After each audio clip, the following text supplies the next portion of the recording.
우리가 오늘 말씀을 이렇게 접하다 보면 우리의 참 인간의 민낯과 연약함이 드러나는 것을 볼 수 있는 장면입니다. 참 베드로는 예수님 앞에 호기로운 사람이었죠. 절대 예수님을 부인하지 않을 것 같았고, 심지어 예수님을 잡아가려고 하는 사람들을 귀를 잘라가면서까지 예수님 앞을 막았던 사람이었습니다. 그러나 그 열심이 있었고 가지고 있었던 패기는 다 어디로 사라졌는지, 예수님이 십자가에 달리시기 위하여서 사람들에게 앞에 끌려 다녀오시는 것을 보면서 베드로는 그래도 예수님을 따라다닙니다. 그러다가 베드로에게 있어서의 위기를 맞게 되죠. 사람들이 베드로를 알아보기 시작하는 거예요. 그래서 첫 번째도 알아보고 또 두 번째도 알아보고, 그리고 한 시간이 지나서야 또 알아보게 되면서 마치 베드로를 향한 예수님의 네가 나를 부인하리라고 하는 그 말씀이 마치 베드로를 향한 예언으로서 이루어지기라도 하는 듯 베드로에게 집중하여서 이 질문이 던져지는 것을 볼 수가 있습니다.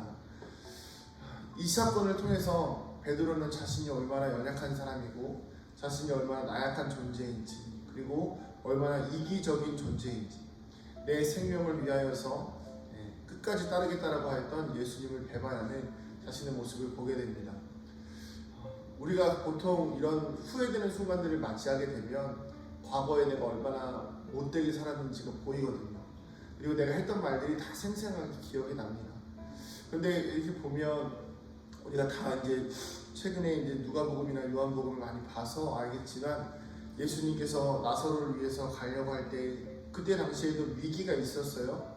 사람들이 유대로 가며 예수님을 잡아 죽일 것이라는 것을 알면서도 제자들이 뭐라고 이야기하죠? 우리가 가서 죽자라고 이야기합니다. 죽음을 각오했었던 거예요. 그러나 막상 그들의 이상과 그들의 현실은 달랐던 것이죠. 우리가 보통 그런 이야기 하잖아요. 저도 지금 이 자리에서 그렇게 이야기할 수 있습니다. 저는 여러분들을 위해서 목숨을 내어놓을 수 있습니다. 그런데 막상 실제로 현실이 닥쳐와서 제가 여러분들을 위해서 목숨을 내어놓아야 하는 상황이 생기면 저는 많이 갈등할 것입니다.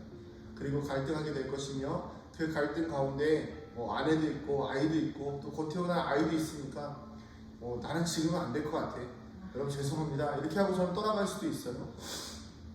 이것이 무엇이죠? 이상과 현실은 다르다는 거예요. 그런데 이 베드로와 제자들에게 실제적인 상황이 닥친 거예요.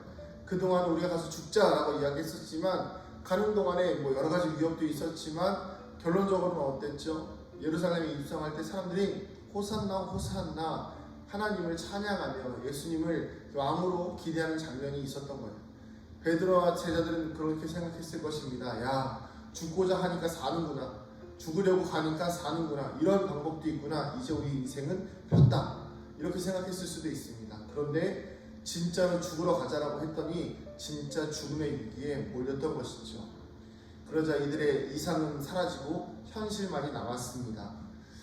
예수님이 정말 십자가에 달려 죽으실 때가 되자 제자들은 다 뿔뿔이 흩어졌고, 베드로와 몇몇 제자들만이 그 주변에서 멀찍이서 예수님을 바라보았던 것이죠. 베드로가 얼마나 후회가 되었을까요? 베드로가 얼마나 죄스러웠을까요? 그 마음의 짐을 평생 짊어지고 갔을 것입니다. 자, 그러나 우리가 여기서 이 말씀에서는 베드로에게만 너무 집중을 하다 보면 우리 인간의 연약함과 나약함만을 주목하게 됩니다.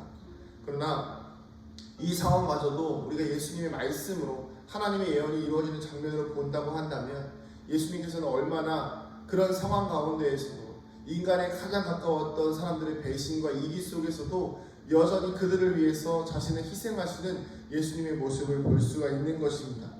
예수님은 베드로가 예수님을 3번이나 부인하는 상황 가운데에서도 한마디도 하지 않으십니다. 끝까지 침묵하시고 끝까지 기다리십니다. 그 말 한마디 하실 때마다 얼마나 배신감이 컸을까요?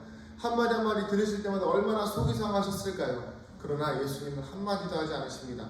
그리고 마지막에 닭이 울기 전에, 닭이 3번 울기 전에 마지막으로 닭이 2번 울고 베드로와 그 말씀이 생각나자 예수님께서 누구를 보십니까? 베드로를 그제서야 보시는 거예요. 그동안은 한마디도 하지 않으셨습니다.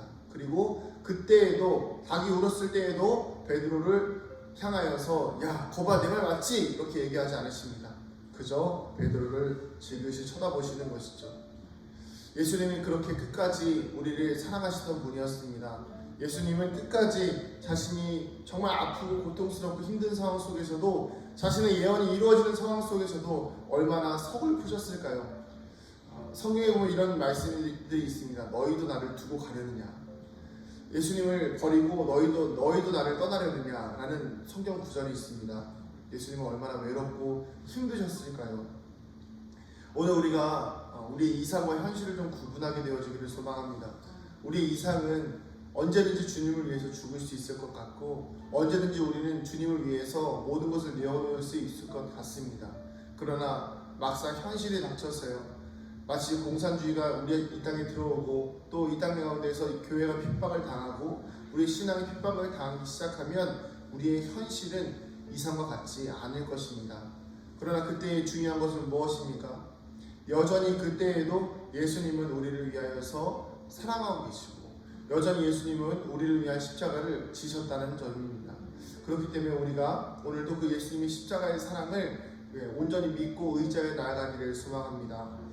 중요한 것은 그 십자가의 사랑은 베드로만을 위한 것이 아니었고 제자들을 위한 것만이 아니고 온 인류를 위한 것이며 지금 오늘 나와 여러분들을 위한 십자가의 사랑이라는 것입니다. 예수님은 여전히 우리가 예수님을 배반할 것을 알고 있습니다. 그러나 그럼에도 불구하고 여전히 오늘도 우리를 위한 십자가를 짊어지고 묵묵히 우리를 바라보고 계십니다. 베드로처럼 예수님과 가까이 있었던 사람도 믿음을 지키지 못합니다. 우리는 예수님과 가까이 있지 못하고 예수님을 본 적이 없으며 그저 믿음으로만 살아가는 인생이지만 우리가 인생에 어려움이 닥쳐오고 우리의 신앙의 위기가 닥쳐왔을 때라도 이렇게 베드로와 같이 예수님을 부인하는 것이 아니라 끝까지 예수님을 붙들고 예수님을 부인하지 않고 예수님의 십자가를 지고 살아가는 거룩한 믿음의 삶이 되어지기를 주님의 이름으로 축복합니다. 아멘. 기도하시겠습니다. 하나님, 오늘 우리의 삶과 인생 가운데에 하나님께서 우리의 삶을 붙들어 주시기를 소망합니다. 주님, 특별히 예수님께서 이제 십자가에 달려 죽으시는, 십자가에 달리기 위하여서 고난을 당하시는 여러 모습들을 통하여서 우리 인간이 얼마나 연약한 존재인지 우리의 민낯과 우리의 나약함들이 드러나는 순간들이 옵니다. 하나님, 우리는 결코 주님을 배반하지 않겠다 하였지만 하나님, 가장 가까웠던 베드로조차도 예수님을 모른 척하였습니다. 예수님 얼마나 외롭고 고독하고 안타깝고 주님 가슴이 아프셨을까요? 그러나 그 가운데에서도 우리를 향한 사랑과 하나님의 말씀을 순종하는 주님의 모습을 통하여 우리가 얼마나 귀한 사랑을 받고 있는지를 깨닫게 됩니다.